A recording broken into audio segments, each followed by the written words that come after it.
격리의 은혜에 대해서 한 7주 정도 말씀을 드리려고 합니다. 하나님 은혜 가운데 격리의 은혜가 있습니다. 역설적이죠. 네, 역설이란 모순이 되는데 진리가 담겨 있는 거죠. 다 격리를 싫어하잖아요. 최근에 우린 자가격리를 경험하고 있고, 또 특별히 한국을 다녀오신 분들이 그 자가격리 경험들을 나누는 것을 보게 됩니다. 우리는 격리의 시대 속에 살고 있죠. 중요한 건 이 격리를 어떻게 볼 것인지, 어떻게 해석할 것인지, 격리를 우리 낭비할 것인지, 아니면 격리를 통해서 하나님의 놀라운 뜻을 이룰 것인지 우리가 함께 공부할 필요가 있습니다. 실제로 하나님의 역사는 격리의 순간에 새롭게 전개됩니다. 격리란 아픈 경험이죠. 요셉의 첫 번째 경험은 그 형제들이 그를 구덩이에 집어넣은 것입니다. 창세기 37장 10절을 보게 되면 자 그를 죽여 구덩이에 던지고, 이 구덩이는 격리의 장소예요. 고통의 장소예요. 창세기 37장 23절 24절을 보게 되면 요셉 형들에게 이름에 그 형들이 요셉을 옷 곧 그가 입은 채색 옷을 벗기고 그를 잡아 구덩이에 던지니 그 구덩이는 빈 곳이라 그 속에 물이 없었더라. 거기서 그는 처음으로 형제들과 격리가 되고, 그리고 깊은 구덩이, 수렁 속에 빠지는 경험을 하게 됩니다. 형제들이 그의 옷을 벗겼어요. 그의 꿈을 찢어버렸어요. 형제인데, 비록 배가 다르지만 형제인데 그리 하는 것입니다. 인간은 참 악하죠. 거기다가 형제들이 악을 합했어요. 더 악해진 것입니다.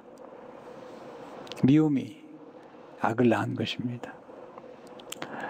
요셉이 그 구덩이의 경험이 아주 아픈 경험이에요.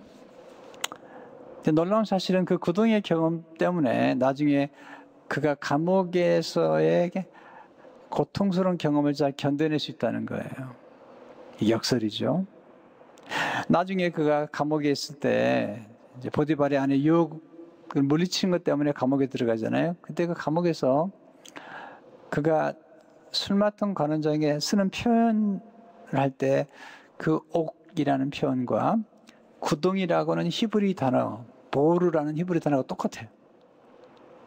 그러니까 감옥에서 그가 나중에 이야기를 하면서 그가 구덩이에 떨어졌던 그 경험, 그때 썼던 보르라는 단어를 이렇게 술 맡은 관원장에 쓰게 되죠. 창세기 40장 15절을 보게 되면 나는 히브리 땅에서 끌려온 자요 여기서도 옥에 갇힐 일은 행하지 아니하였나이다. 근데 이 구덩이란 뜻 속에 지하 감옥이란 뜻이 있는데 똑같은 경험을 한 것이죠. 자, 여기서 우리가 배우는 놀라운 원리들이 있죠. 하나님은 작은 고난의 경험을 통해 더 큰 고난을 준비시키세요. 네, 우리 인생은 고난이 많잖아요. 근데 작은 고난의 경험을 통해서 더 큰 고난을 준비시키시고, 그리고 하나님은 작은 고난의 경험을 통해서 큰 고난을 잘 감당케 하세요.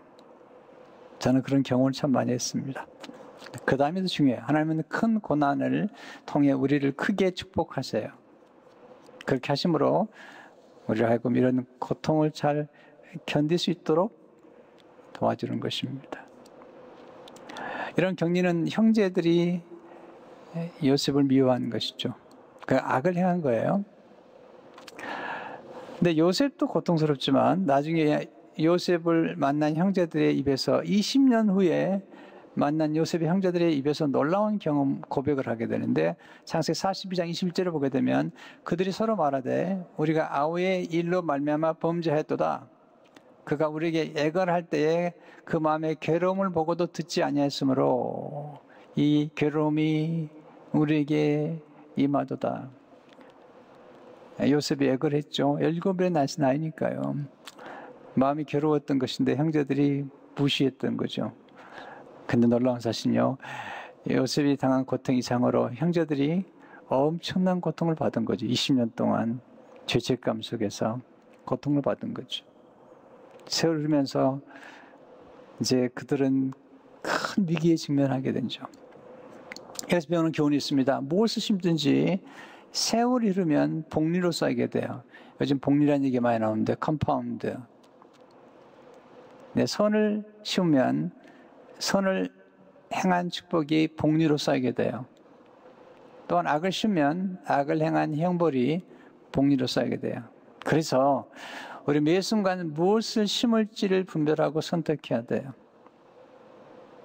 근데 놀라운 사실은 이렇게 형제들과 격려하는 순간 요셉의 생애 가운데 새로운 차원으로 들어가는 놀라운 역사가 나타납니다. 격려의 순간은 경계의 순간인데 이 경계에서 놀라운 일이 벌어지죠. 한민복이란 시인은 모든 경계는 꽃이 핀다고 그랬어요. 격리의 순간은 경계선인데요. 이 경계선을 넘으면서 새로운 차원으로 들어가는 거예요. 그가 구덩이에 떨어지는 순간, 형제들이 그를 애굽으로 파는 그 순간, 그리고 애굽으로 넘어가는 그 순간, 가나안 땅에서 애굽으로 넘어가는 그 바로 그 경계 순간에 새로운 역사가 탄생하면서 요셉이 이전에 경험하지 못했던 놀라운 경험들을 하게 됩니다. 형제들이 그를 애굽에 팔아서 그리고 애굽으로 넘어가죠. 그게 창세기 37장 36절의 말씀이에요. 그 미디안 사람들은 그를 애굽에서 바로의 신하 친위대장 보디발에게 팔았더라. 가나안에서 애굽으로 넘어가죠. 격리를 통해서. 여기서 배우는 교훈이 있습니다. 하나님은 격리라는 경계선에서 일하십니다. 하나님은 경계선에서 우리를 새로운 차원으로 인도하세요. 새로운 디멘션으로 인도하세요. 하나님 경계선에서 우리에게 새로운 만남을 허락해 주세요. 형제들과 이별함으로써 요셉은 새로운 만남을 갖게 됩니다. 자, 두 번째, 하나님은 격려를 통해서 우리를 준비시킨다는 것입니다. 하나님이 요셉을 준비시키기 위해서 그 형제들과 격려를 시켜버려요. 그가 갔던 곳이 어디죠? 보디발의 집에, 야곱에 갔는데 보디발의 집에 갔어요. 거기서 그는 수렁에 떨어지는 경험을 하죠. 왜냐하면 구덩이도 바닥인데 더 깊은 바닥에 들어간 거죠. 왜냐하면 보디발의 집은, 보디발은 그 당시에 경호대장, 시대장이잖아요. 바로 왕이에요. 그러니까 만약에 그 집에서 도망갔다가는 잡히면 죽는 거죠. 격리가 된 거죠. 말이 그렇지 요셉에게는 감옥 같은 곳이죠. 근데 거기서 놀라운 경험을 해요. 바로 그 격리의 장소에서 하나님이 기다리고 계셨던 거예요. 창세기 39장 2절 3절을 보게 되면 여호와께서 요셉과 함께 하심으로 그가 형통한 자가 되어 그의 주인 애굽 사람의 집에 있으니 그의 주인이 여호와께서 그와 함께 하심을 보며 또 여호와께서 그의 범사에 형통하게 하심을 보았더라. 격리의 문제가 아니에요. 하나님이 함께 하느냐 안 하느냐가 더 큰 문제인 거예요. 네, 격리의 장소에 있다 할지라도 하나님이 함께 하시면 그 장소가 은혜와 축복의 장소가 되는 것입니다. 거기서 그런 하나님을 만납니다. 세 번째, 하나님은 어둠 속에서 더욱 많은 것을 배우게 하십니다. 어둠 속에서. 요셉이 결국 보디발의 아내의 유혹을 물리치잖아요. 그래서 간 게 어디죠? 감옥이죠. 정말 하나님의 뜻대로 살기 위해서 유혹을 물리친 거죠. 진짜 어려운 유혹을 물리친 건데 보디발이 화가 나니까 죄를 뒤집어 씌워가지고 감옥에 보낸 거죠. 자기 남편한테 이렇게 얘기해요. 창세기 39장 16절에 19절을 보게 되면 그의 옷을 곁에 두고 자기 주인이 집으로 돌아오기를 기다려 이 말로 그에게 말하되 당신이 우리에게 데려온 히브리 종의 나를 희롱하라고 내게로 들어왔으므로 내가 소리질러 불렀더니 그가 그의 옷을 내게 버려두고 밖으로 도망해 나갔나이다. 그의 주인이 자기 아내가 자기에게 이르기를 당신의 종이 내게 이같이 행하였다는 말을 듣고 심히 노한지라. 여기서 지금 요셉이 잘 나가는데 경험하는 엄청난 경험, 그건 무서운 공격이에요. 우리가 하나님 일 하다 보면은 이런 경험을 하게 되죠. 또 하나는 잘못된 고소예요. 네, 요셉이 잘못한 게 아니에요. 근데 지금 억울한 고소를 당한 거예요. 한 가지 더, 억울한 해고를 당한 거예요. 해고. 이게 얼마나 고통스럽습니까? 아, 내가 잘못한 게 아니에요. 누명을 쓰고 그리고 직장에서 해고를 당하는 거예요. 그래서 옥에 들어가죠. 창세기 39장 20절을 보게 되면 이 요셉의 주인이 그를 잡아 옥에 가더니 그 옥은 왕의 죄수를 가두는 곳이었더라. 요셉이 옥에 갇혔으나 그 집에 감옥에 있었던 거죠. 요셉은 거기서 배신을 경험하고 다시 한번 그런 버림받는 경험을 하게 되죠.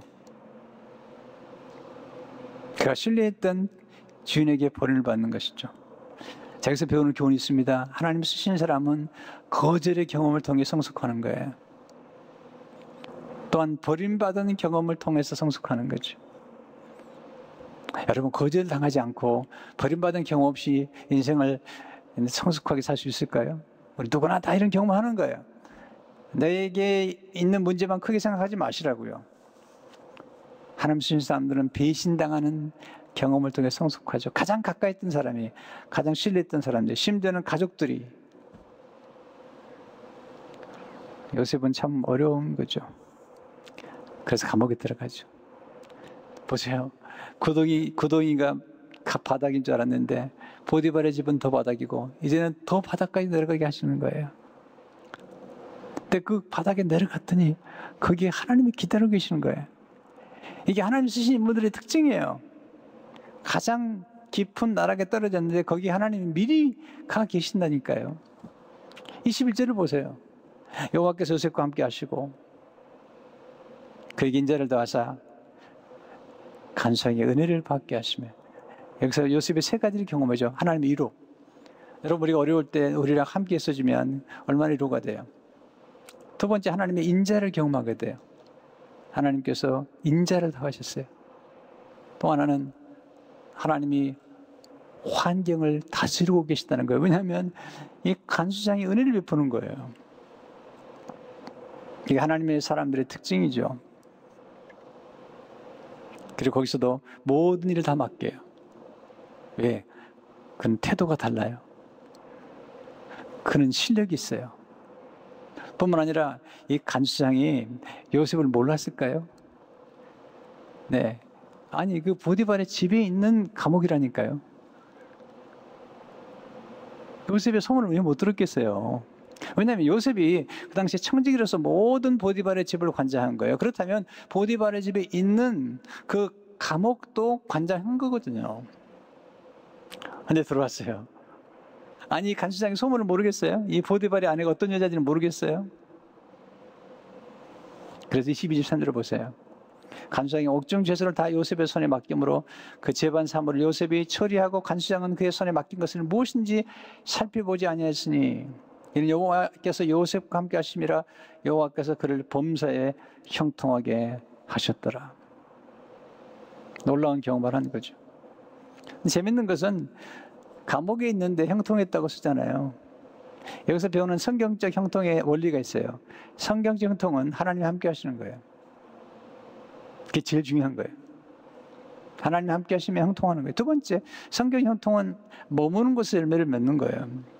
자꾸 사람들이 여기에 오해를 하는데 자기 머무는 곳을 귀신이 여기질 않아요. 요셉은 달라요. 보디바라 집에서 감옥에서 열매를 맺어요. 결과가 있어요. 또한 성경 형통은 머무는 곳에서 주어진 일에 최선을 다하는 거예요. 자꾸 어떤 분들도 어떤 일이 주어지면 그 일을 하찮게 여긴단 말이죠. 그게 좋은 게 아닙니다. 요셉은 바닥에서 보화를 발견해요. 가장 어두운 깊은 곳에 보화가 담겨 있어요. 하나님 그렇게 말씀하세요. 이사야 45장 3절을 보게 되면 내게 흑암 중에 보화와 은밀한 곳에 숨은 재물을 주어 내 이름을 부르는 자가 나 여호와가 이스라엘 하나님 줄을 내가 알게 하리라. 네, 흑암 중에 보화가 뭐죠? 교육이에요, 교육. 네, 거기서 배워요. 네, 하나님을 배워요. 하나님의 원리를 뿐만 아니라 애굽의 문화와 언어와 애굽의 정치를 배워요. 바바라 브라운 테일러는 이렇게 말합니다. 오히려 나는 빛 가운데서는 절대 배우지 못했을 것들을 어둠에서 배웠다. 번번이 내 인생을 살리는 교훈을 어둠에서 배웠다. 그러니 결론은 하나다. 나에게는 빛만큼이나 어둠이 필요했다. 그 감옥에서 만났던 사람들 누구들요? 네, 왕의 지수들이라니까요. 그러니까 감옥에 들어갔는데 요셉이 만난 사람들이 진짜 대단한 사람을 만난 거죠. 똑같은 짓을 하도 품격이 다른 거죠. 인격도 달라요. 언어도 달라요. 지식도 달라요. 이런 분들에게서 애굽의 정치를 배운 거죠. 요셉은 달라요. 거기서도 배워요. 그리고 거기서 요셉이 섬겨요. 술 맡은 관이나 떡 맡은 관이를 섬길 때 보통 잘 쓰는 게 아니에요. 요셉은 어디를 가든지 잘 섬긴다니까요. 재밌는 것은 보디발이 술 맡은 관원장, 떡 맡은 관원장이 지금 감옥에 들어왔는데 이 두 사람을 보디발이 요셉에게 맡깁니다. 그 보면 보디발이 요셉을 신뢰했던 거예요. 자기 아내를 아는 거죠. 부득이하게 요셉을 감옥에 넣었지만 가장 중요한 사람 두 사람을, 그 중에 한 사람이 복직되잖아요. 술 맡은 관원장. 근데 요셉이 어떻게 잘 생겼냐면 그가 섬기는 이 두 사람, 그가 맡은 이 두 사람의 얼굴빛을 감찰해서 그들의 얼굴에 근심이 있는 것도 알아봐요. 전 이게 굉장히 감동되더라고요. 창세기 40장 1절을 보게 되면 아침에 요셉이 들어가 보니 그들에게 근심의 빛이 있는지라. 요셉이 그 주인의 집에 자기와 함께 갇힌 바로의 신하들에게 묻되 어찌하여 오늘 당신들의 얼굴에 근심의 빛이 있나이까? 오히려 요셉이 근심해야 되는데 요셉은 그게 없어요. 오히려 관원들 얼굴에 근심빛이 있는 거 있어서 물어보죠. 왜 그렇습니까? 그랬더니 꿈을 꿨는데 잘 모르겠대요. 이게 탁월한 거예요. 요셉은 작은 것, 사소한 것 한 가지라도 관찰하고 그래 섬기려고 했던 거예요. 하나님 쓰신 인물들은 머무는 곳에서 주어진 일에 최선을 다하는 거예요. 사소하다고 생각하지 않아요. 작다고 생각하지 않습니다. 바로 그 작은 것이 위대한 일인 거예요. 꿈을 해석해 주죠. 하나님이 하신다 그러면서 해석해 주는데 결국은 술 맡던 관원장이 이제 복직을 하게 되죠. 그때 부탁을 하죠. 창세 40장 14절 15절 보면 당신이 잘 되시거든 나를 생각하고 내게 은혜를 베풀어서 내 사정을 바로에게 아뢰어 이 집에서 나를 건져주소서. 나는 히브리 땅에서 끌려온 자요. 여기서도 옥에 갇힐 일은 행하지 아니하였나이다. 내게 은혜를 베푸십시오. 내가 당신에게 꿈을 해석해 주지 않았습니까? 근데 23절에 보면요. 이렇게 40장이 끝나죠. 술 맡은 관원장 요셉을 기억하지 못하고 그를 잊었더라. 그리고 2년이 지나요. 2년 동안 하나님은 놀라운 일을 이루세요. 이게 굉장히 중요한 거예요. 하나님은 기다림의 시간을 통해서 놀라운 일을 이루게 하시는 거죠. 왜? 바로 술 맡던 관원장이 기억하고 건져야 2년이 필요한 거예요. 기다림의 시간이 필요한 거죠. 여기서 배우는 교훈이 있습니다. 선을 행했다고 해서 당장 좋은 일이 일어나는 것은 아닙니다. 사람들은요, 어떤 너무 얄팍해요. 관계를 가지면서 조금 뭐 잘해주고 당장 어떤 결과를 얻으려고 그러는데요. 정말 그렇지 마세요. 성경은 그런 사람 키우지 않아요. 좀 무직하세요. 선을 행했습니까? 누굴 좀 도왔습니까? 누굴 좀 섬겼습니까? 그냥 그것을 잊어버리세요. 하나님의 뜻을 따라 선택했다고 현실에도 때문에 어려울 수 있다니까요. 아니 보디발이 아내의 유혹을 물리쳤는데 감옥에 들어가잖아요. 우리가 하나님의 뜻을 행하고도 너무 빨리 어떤 결과를 얻으려고 할 때 그때 우리가 조급해지는 거예요. 지혜로운 게 아니라니까요. 아직 인생의 게임은 끝나지 않은 거예요. 여기서 배우는 교훈이 하나 있습니다. 하나님은 선을 행한 일에 대한 보상이 늦어질수록 복리로 계산해 축복해 주세요. 여러분 누군가에게 선한 일을 행했습니까? 기다렸어요. 그 보상이 늦어지면 하나님께 복리로 축복하신다니까요. 관계도 그렇게 맺으세요. 당장 유익 얻으려고 하지 말고 그냥 섬기세요. 기다리세요. 그럼 어느 순간에 이게 복리가 돼가지고 하나님 축복하시는 거죠. 2년 만에 드디어 소식이 오죠. 40장 1절에 보시면 만 2년 후에 바로가 꿈을 꾼즉 제가 나일 강가에 서 있는데 나중에 바로의 꿈을 해석해 주죠. 하나님이 2년 기다린 동안에 하나님이 뭘 준비하신 줄 아세요? 바로의 꿈을 준비하신 거예요. 뭘 준비하세요? 7년 풍년과 7년 흉년을 준비하신 거죠. 바로를 만나죠. 바로가 꿈을 꿨는데 해석을 못하겠어요. 창세 40장 15절 16절을 보게 되면 바로 요셉에게 이르되 내가 한 꿈을 꾸었으나 그것을 해석을 한 적 없더니 들은즉 너는 꿈을 꾸면 들으면 능히 푼다더라. 요셉이 바로에게 대답하여 이르되 내가 아니라 하나님께서 바로에게 편안한 대답을 하시리다. 저는 이게 너무 감동이 돼요. 내가 아닙니다. Not I, but God. 하나님이 하시는 겁니다. 그 2년 동안에 그의 신앙이 무르익었습니다. 아, 사람 의지할 게 아니구나. 술 맡은 관원장을 의지할 게 아니구나. 내가 의지할 분은 하나님뿐이구나. 가장 어려운 게 뭔지 아십니까? 기다리는 거예요. 요셉이 형제들을 만났을 때 하는 말이 있습니다. 창세기 40장 18절을 보게 되면 사흘 만에 요셉이 그들에게 이르되 나는 하나님을 경외하노니. 여러분, 하나님을 경외하는 사람의 특징이 뭐죠? 기다리는 거예요. 하나님보다 앞서지 않는 거예요. 저급하지 않는 거예요. 하나님에 대한 육신의 방법으로 앞당기지 않는 거예요. 전 요셉의 생애를 참 많이 연구하고 많이 설교했는데요. 설교할 때마다 새로운 걸 발견하게 되고 깨닫게 돼요. 여러분, 요셉이 국무총리가 됐잖아요. 그럼 저 같으면 그러겠어요. 네, 국무총리가 됐어요. 이제 막 풍년이 돼가지고 막 나라에 5분씩 저축하는 거예요. 그러면 저 같으면요, 가나안 땅에 한번 다녀오겠어요. 짜잔! 짜자잔! 나 좀 봐라, 나 좀 봐. 너희들이 나를 은이십에 팔았던 내가 지금 국무총리가 됐지 않느냐. 그리고 아버지한테 인사하고 베냐민을 데려오면 좋겠는데 안 그래요. 꿈이 이루어질 때까지 형제들이 찾아와서 그게 절할 때까지 기다려요. 여기서 배우는 교훈이 있죠. 하나님을 가장 소중히 여기는 것이 기다림이죠. 하나님을 인내하는 사람을 통해서 위대한 일을 이루세요. 하나님을 경외하는 사람은 기다릴 줄 압니다. 요셉이요, 야곱의 축복을 받는데 이렇게 축복하죠. 창세 49장 20절이면 요셉 무성한 가지 곧 샘 곁에 무성한 가지라 그 가지가 담을 넘었도다. 여러분, 나무는 뿌리가 깊을수록 높이 올라가고 가지는 뻗어나가는 거예요. 가지가 담장을 넘었다는 것은 요셉의 뿌리가 깊었다는 거예요. 여기서 배우는 교훈이 있죠. 하나님 높이 세우시기 전에 깊이 내려가게 하신다는 겁니다. 그 높이 올라가죠. 그러나 그 축복을 그는 나누죠. 형제들을 용서하죠. 아까 말씀드렸어요. 악을 행해 놓으면 기다리면 악이 복리가 돼가지고 악이 쌓여서 악한 형벌을 받게 돼요. 근데 예외가 있어요. 악을 행하고 복리로 형벌이 쌓였는데 예외가 있어요.